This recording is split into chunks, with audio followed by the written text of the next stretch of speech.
On board the Galactic Council's flagship Voyager Sigma, the atmosphere was charged with an electric tension. Commander Tark of Valuna, a seasoned officer, stared at the swirling holograms depicting Earth. Around him, specialists from various planets murmured, analyzing the data streaming in. "Is this accurate?" Tark asked, his voice betraying a hint of skepticism as he pointed to the readings showing Earth's dense and perilous environments. "Yes, Commander," replied Dr. Yelene, the chief scientist. "These scans show extreme biodiversity, high gravitational forces, and volatile climatic conditions. It fits the criteria for a death world." Tark turned to his communications officer. "Has there been any attempt to contact the inhabitants?"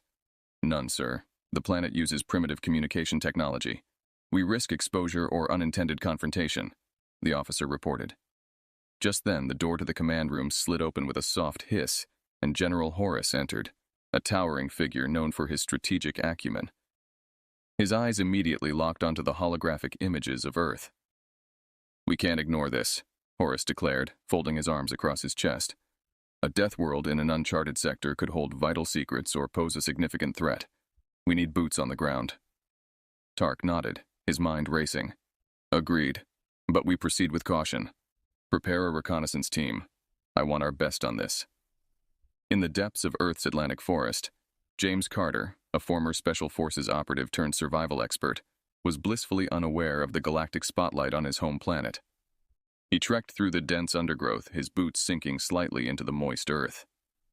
"Jack, hand me the GPS unit. We need to mark this new trail," James called out to his partner, who was examining a rare orchid. Jack, equally rugged and seasoned, passed the device to James, brushing a leaf off his shoulder. "You think we're the first humans to step here in decades?" "Most likely," James replied, his eyes scanning the thick canopy. "Places like these remind you of how wild Earth really is." The quiet of the moment was suddenly shattered by a shrill sound from above, a signal from their makeshift camp.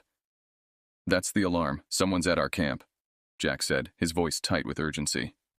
James nodded, and they both hurried back, navigating through the undergrowth with practiced ease.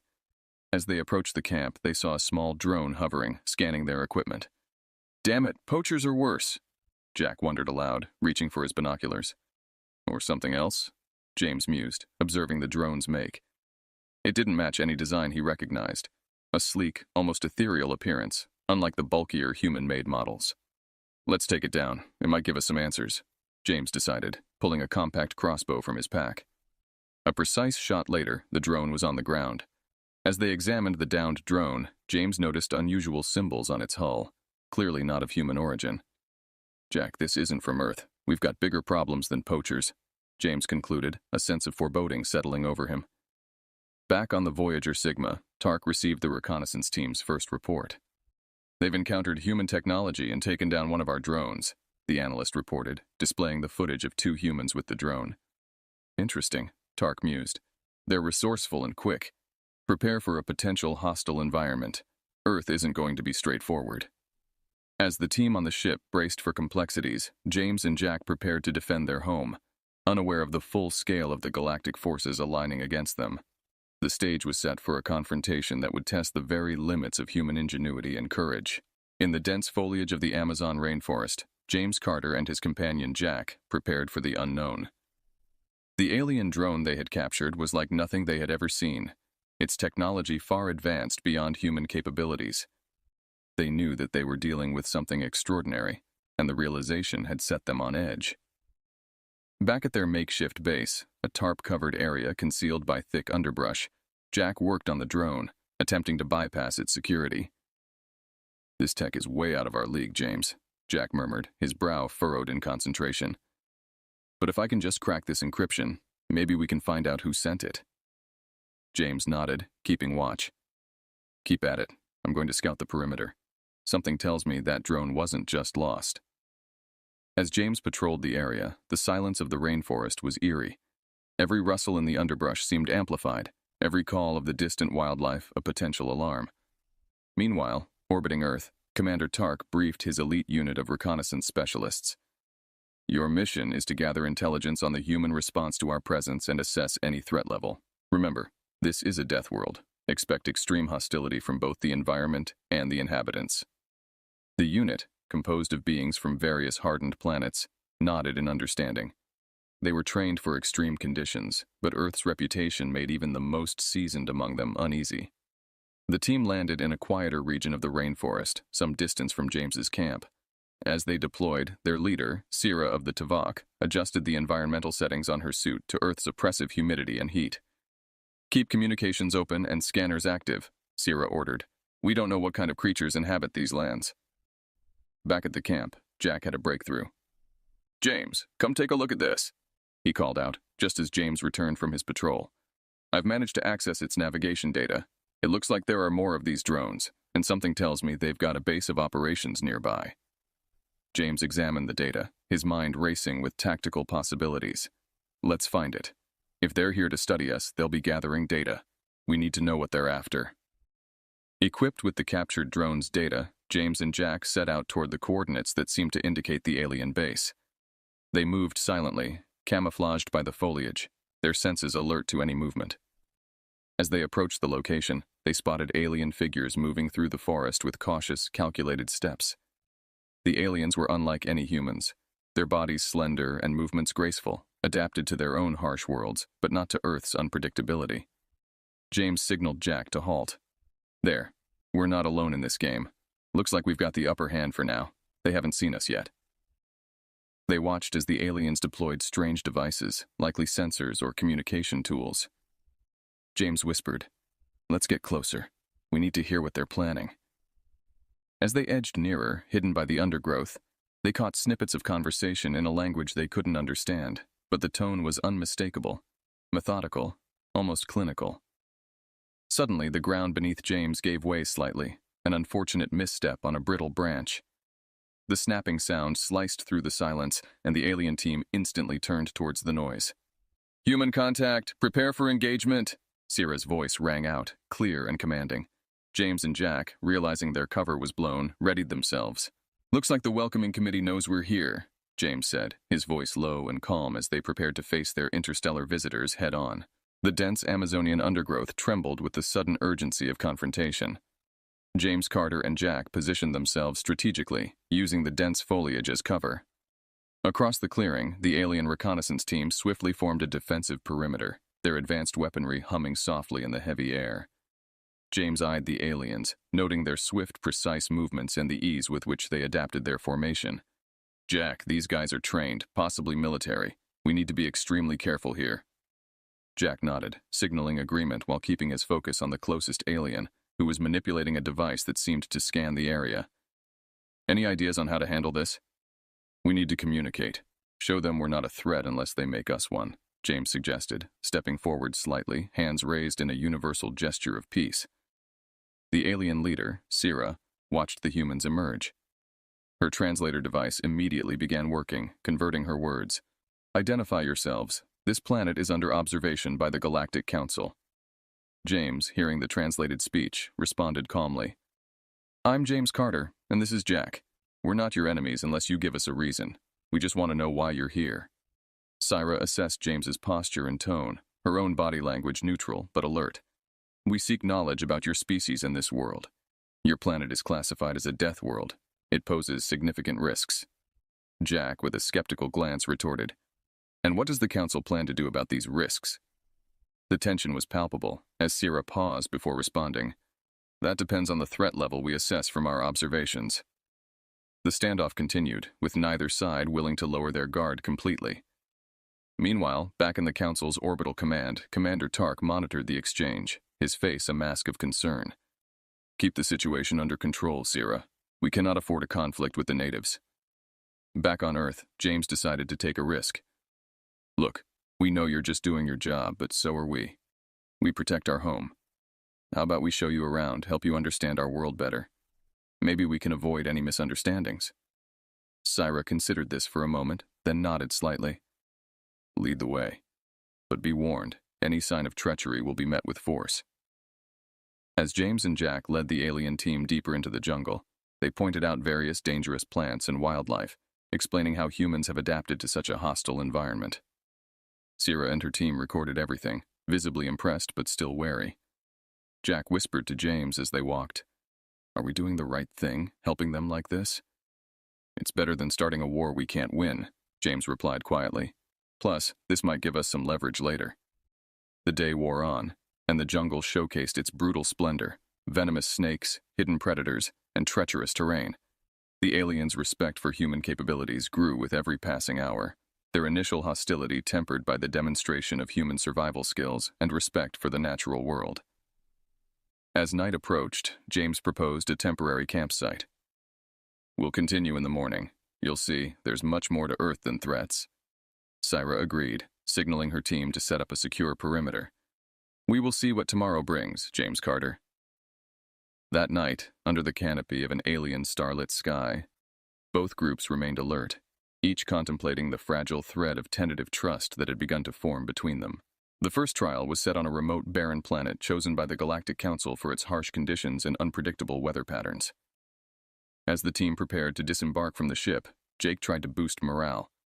"Remember, everyone, it's not just about surviving out there. It's about demonstrating our capacity to adapt and work together under pressure," he said, checking his gear one last time. The environment they stepped into was unlike anything on Earth. The sky was a permanent dusk, cast in shades of deep orange and violet, and the ground beneath their boots was spongy, composed of some organic material that wasn't immediately identifiable. As they set up their temporary base, a holographic figure of Vorin appeared. "Welcome to your first challenge," the projection announced. "You must reach the beacon located 30 kilometers north from your current position within 3 days, without using any of your advanced technologies. Your journey will be monitored. Begin when ready." The group started their trek, navigating through rocky terrains and thick, vine-like growths that seemed to move slightly as they passed. Tara, walking beside Jake, muttered, "You'd think they'd at least give us a map." Jake chuckled softly. Where would be the fun in that? Their path led them to a series of challenges. First, they encountered a wide river with rapid currents. The team had to construct a makeshift raft using the alien vegetation, which surprisingly bound together like strong rope. Next, they faced a creature resembling a large feline with scales instead of fur. It blocked their path, eyes glowing in the dim light. Jake decided they should try to distract the creature rather than confront it. Using some of their limited food supplies, they managed to lure it away long enough to escape. As night fell, they gathered in a cave for shelter. Jake took this time to discuss their progress. "We're doing well, but we need to keep up the pace. Let's make sure we're ready to move at first light." The second day brought its own set of difficulties. A sudden storm forced them to find shelter again, delaying their journey. As they huddled together, Jake used the opportunity to learn more about his team's thoughts and fears. "I know this is tough, but think about what we're showing them," Jake encouraged. "Every step we take is proof that humans aren't to be underestimated."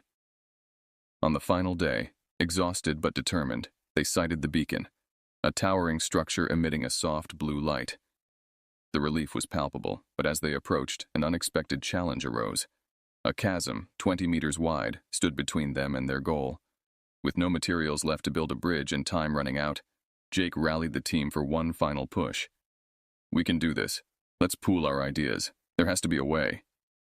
Inspired by the earlier creature encounter, they used their remaining resources to fashion grappling hooks from the strong, vine-like growths. One by one, they managed to swing across the chasm, cheering each other on with each successful crossing. As they activated the beacon, signaling the end of the trial, Jake felt a surge of pride. They had faced the unknown with ingenuity and courage, hallmarks of what it meant to be human.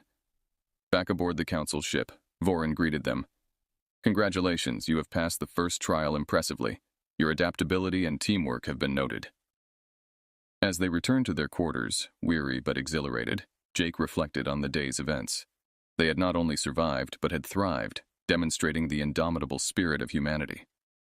He knew the upcoming trials would only be harder, but this victory strengthened his belief in their ability to face whatever challenges came next. In the dense jungles of the Amazon, under the canopy of towering ancient trees, James Carter and Jack orchestrated their response to the Galactic Council's escalating threat.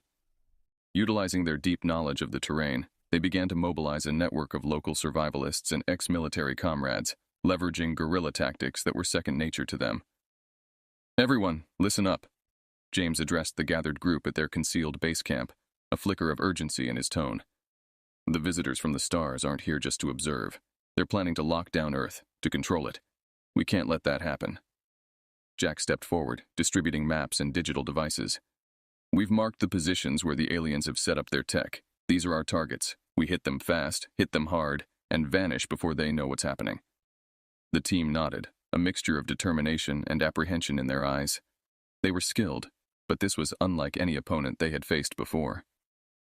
Meanwhile, Syra and her team were advancing their own preparations, unaware of the impending human counterattack. Their technology began to hum into life, creating a perimeter that would soon encase this part of the Earth in a controlled barrier. "Ensure the containment field is stable," Syra commanded, watching as the alien devices lit up, their lights strange and stark against the natural greenery around them. Back at their camp, James and his team were gearing up. They wore camouflaged gear, their faces smeared with mud for added concealment.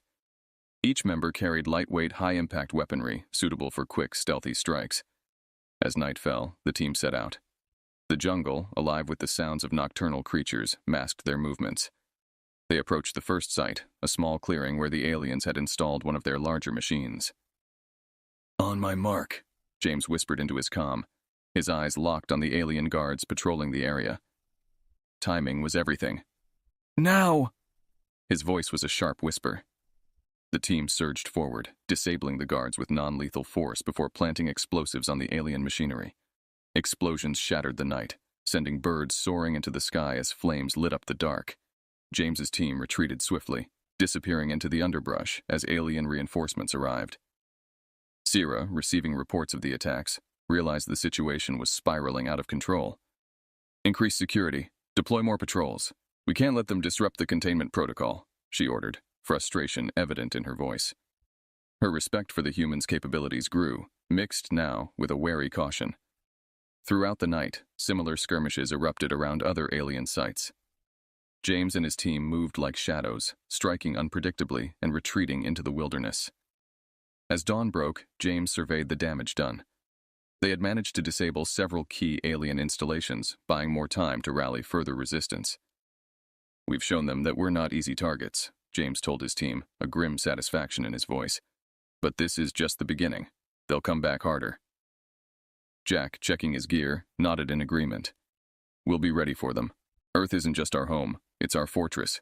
We'll keep fighting." The Galactic Council, forced to reassess their strategy, realized that Earth's inhabitants were not the primitive threat they had presumed.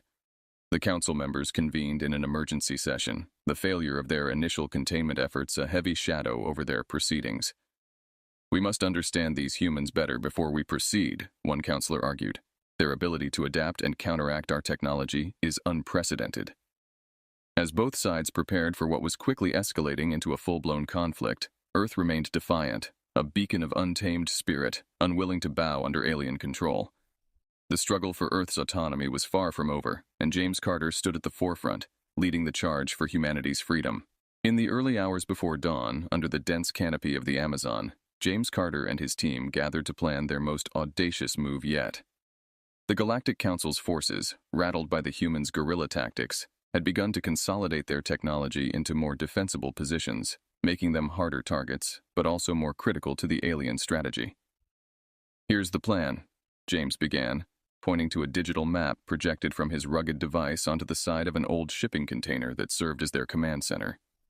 "The aliens have moved their primary control module to a central location here," he said, indicating a spot deep in the forest marked by a pulsating red dot. "If we take that out, we disrupt their entire operation on Earth." Jack, looking over the map with a tactical eye, added, "It's heavily guarded, more than anything we've hit before. We'll need a distraction, something big to draw their forces out." Nods of agreement went around as plans took shape, blending the urgent need for action with the cold calculus of risk. They decided on a two-pronged attack. While one team created a diversion by attacking a lesser target, James would lead the main assault on the control module. Hours later, as the first light filtered through the trees, the diversion team moved out. They struck quickly at a smaller alien outpost, using homemade explosives to cause chaos. As expected, this drew a significant portion of the alien forces away from the main site. Meanwhile, James, Jack, and their strike team approached the central location. The area was fortified with alien technology that seemed to hum with a strange energy, casting eerie lights between the trees. "Stay sharp," James whispered as they moved closer, the weight of their task heavy upon them.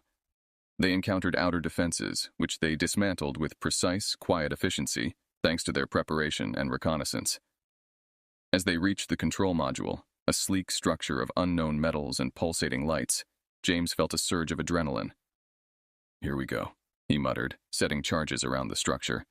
The team worked quickly, knowing they had only minutes before the diverted alien forces would realize the ruse. Just as they were setting the last charge, an alarm blared through the alien camp. "They know we're here," Jack shouted over the noise. "Detonate now and move out." James hit the detonator. A series of explosions rocked the area, sending shockwaves through the ground and tearing the alien control module apart. Flames and debris filled the air as they ran back through the forest, dodging returning alien patrols. Back at the alien command on the Voyager Sigma, Sierra watched the destruction of their primary control module with disbelief. "The humans have exceeded all our predictions," she reported grimly to Commander Tark and General Horus via a secure communication. "Their adaptability and determination are formidable." Tark frowned, his thoughts racing. "This changes everything. We underestimated their capability for organized resistance. It's time we reconsider our approach." General Horus, known for his rigid adherence to protocol, was silent for a moment before replying. "Prepare to open negotiations with the humans. We need a new strategy that does not involve outright warfare." Back on Earth, as James and his team regrouped, they were aware that their victory was significant, but not decisive. They had bought Earth a respite, perhaps even some respect from their would-be conquerors. "We've shown them we can fight," James said to his weary but elated team. "Now let's see if they're willing to talk." He knew the battle was far from over, but for the first time, there was a glimmer of hope that it could end on their terms. As dawn broke over the Amazon, painting the sky with hues of orange and pink, James Carter and his team regrouped at their base camp, their bodies weary, but spirits lifted by their recent success. The destruction of the Galactic Council's primary control module had sent ripples throughout the alien forces, disrupting their operations and, more importantly, shaking their confidence. "Listen up, everyone," James began, addressing his assembled team. "Last night's operation was a message. We're not just defending our turf, we're pushing back." Jack, his face smeared with dirt and exhaustion, scanned the group. "We've got their attention, that's for sure. But this isn't the time to ease up. We need to be ready for what comes next." Meanwhile, aboard the Voyager Sigma, the mood was somber. Sierra convened with Commander Tark and General Horus in a hastily arranged meeting to address the unfolding situation on Earth. "We have underestimated the humans at every turn," Sierra admitted, her voice steady despite the weight of her words. "Their strategic capabilities, their resolve. We are not dealing with a primitive species, but a highly adaptable and intelligent one." Commander Tark, his expression grave, nodded in agreement. "The destruction of the control module has forced us to reassess our approach. We need to understand their motivations, their culture. Perhaps it's time to engage with them, learn from them instead of attempting to subjugate." General Horus, though reluctant, conceded, "Prepare for diplomatic engagement. We will extend an offer to meet with their leaders under a flag of truce. It's clear that a show of force is not sufficient." Back on Earth, as James and his team prepared for the possibility of further conflict, a different kind of preparation was underway. An alien communication device, recovered from the debris of the control module, suddenly activated, its screen flickering to life. "James, you need to see this," Jack called out, holding up the device. The screen displayed a message in English, a direct result of the aliens' hasty but efficient adaptation to human language. The message was an invitation for a meeting, under a flag of truce, to discuss terms of engagement and potential peace. The coordinates for the meeting were provided, along with a time. "This could be a trap," one team member muttered, voicing the general unease. James considered this, his eyes narrowing in thought. "Or it's our chance to end this on favorable terms. We need to take it, but with every precaution." The decision made, James selected a small team to accompany him to the meeting point, a neutral location away from their base. As they prepared, he couldn't help but reflect on the bizarre turn of events that had brought them here, fighting an interstellar council over the fate of their planet. At the designated meeting point, James and his team arrived to find Sierra and her delegation already waiting. The aliens stood solemnly, their expressions unreadable. "James Carter," Sierra greeted, stepping forward. "We come in peace for real dialogue." James nodded, his stance firm but open. "Let's talk then. What does the Council want with Earth?" Sierra paused, choosing her words carefully. Earth is a strategic asset, not just because of its location, but because of its biodiversity and the resilience of its inhabitants. We hoped to learn, to incorporate what makes you strong into the Council, but we see now that partnership cannot be forced. The revelation stunned James, but it made sense given their actions. And what are you proposing now? We propose a mutual understanding, a treaty. Earth will remain sovereign, but we ask to share knowledge, to learn from each other, Syra explained. As they discussed terms, James realized that the day marked a significant shift, not just for Earth, but for the galaxy. The Earth had defended its right to exist among the stars, not as a conquered territory, but as an equal.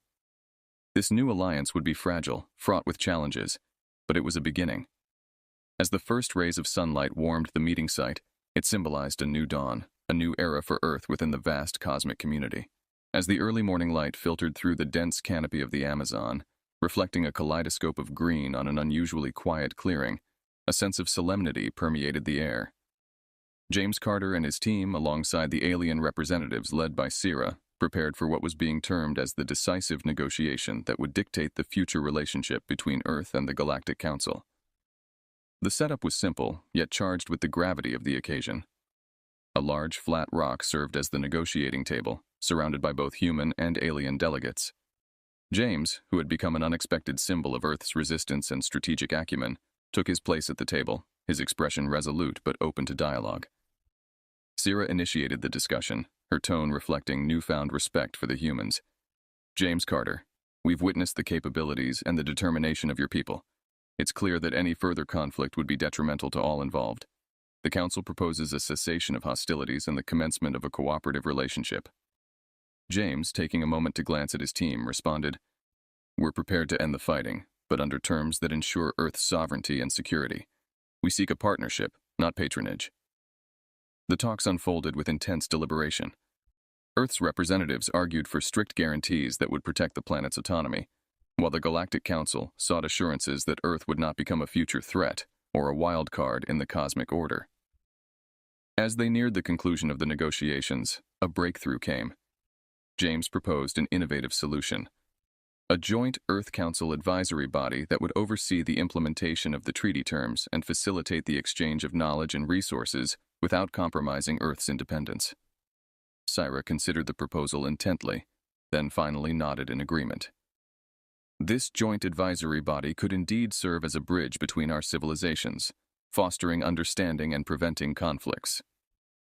The final terms were etched into a digital treaty, which both parties signed under the watchful eyes of their respective teams. The agreement included provisions for Earth to share its rich biodiversity and survival strategies in exchange for advanced technology and a place in the Galactic Assembly, marking a new era of interstellar diplomacy and cooperation. After the signing, as the Assembly dispersed, James and Syra walked together for a few moments, reflecting on the journey that had brought them here.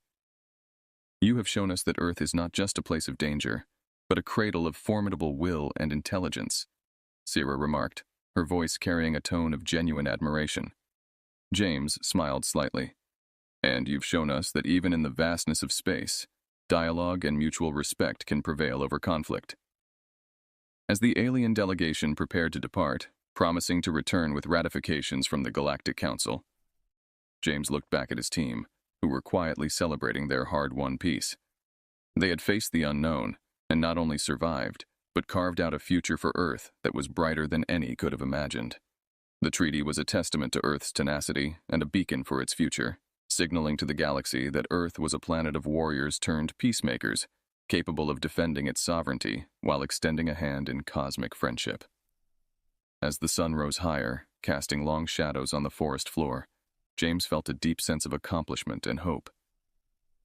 Earth had stood its final stand, not with weapons, but with words and wisdom, marking its place among the stars as a respected and equal member of the galactic community.